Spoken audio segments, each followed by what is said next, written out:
Greetings, everyone. Pete Pardo here from Sea of Tranquility. Welcome to yet another episode of What's Hot with Sea of Tranquility. Wednesday is new review day here on the channel. Today we're going to take a look at the brand new release on El Paraíso Records of a very cool Danish band who've been around for about 20 years now. They've got 15 albums to their credit. That's a mixture of studio and live and collaborations and all this kind of stuff. The band is called Causa Sui.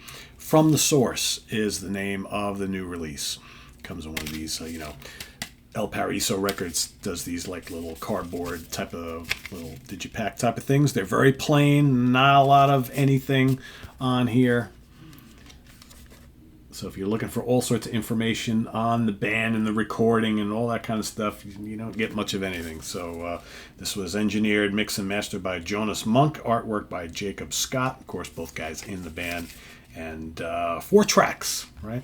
The band are comprised of Jonas Monk on guitars, keyboards, and electronics, as well as, this is all instrumental, but he generally, when they do some vocalizations, he usually is the guy who does it. Jess Carr on bass, Jacob Scott on drums, and Rasmus Rasmussen on keyboards and electronics.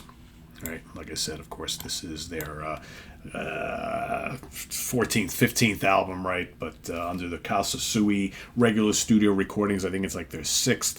They've got a bunch of live albums, and they got these this whole other series, which is called the summer sessions, the pewter sessions.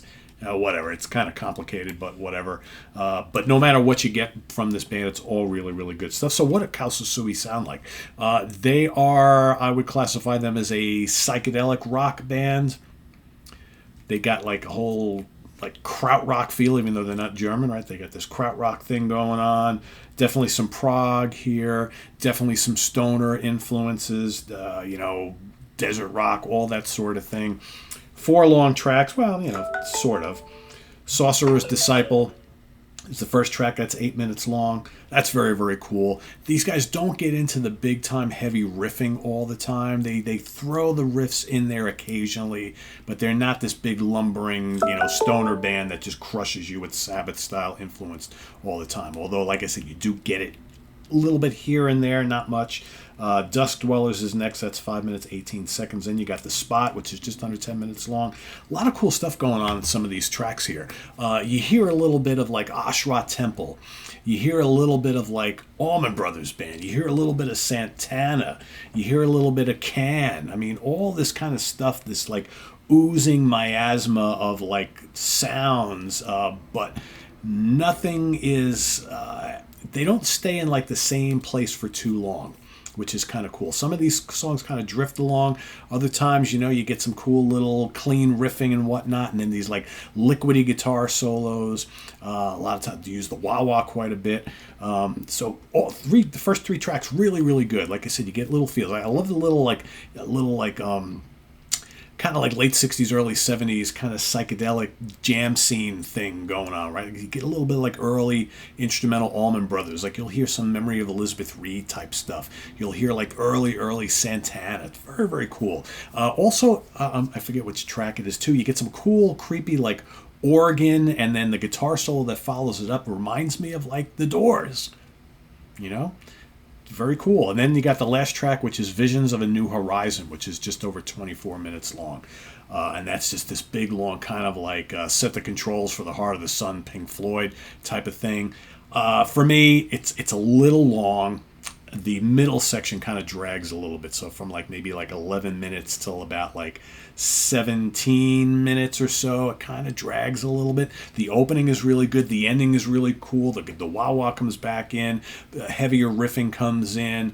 A lot of cool soloing and whatnot. And it just kind of builds and builds in intensity. It starts kind of really cool. Then it just kind of drifts for about 5, 6, 7 minutes and starts to build in classic Pink Floyd fashion from the late 60s, early 70s. And then the finish is just fantastic, and it goes out with a little bit of bombast. So overall, I really like this. I really liked everything I've heard from these guys.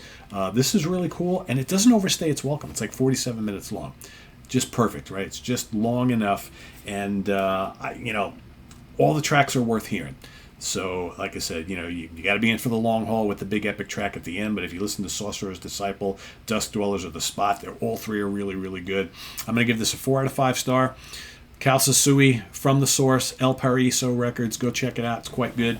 And visit us on the web at www.seatranquility.org. We're on Facebook. We're on YouTube all together. All the damn time. Please subscribe if you haven't already and click on that notification bell so you get alerted of all of our content as a post. And please do hit the like button before you leave. Also down below we got the links to our Ko-Fi page for channel donations, our merch page, and our Cameo page. Thank you in advance for all your support there, and we'll see you soon here with more stuff. I am Pete Pardo, getting caught up this week. So until next time, have a good one. Bye-bye.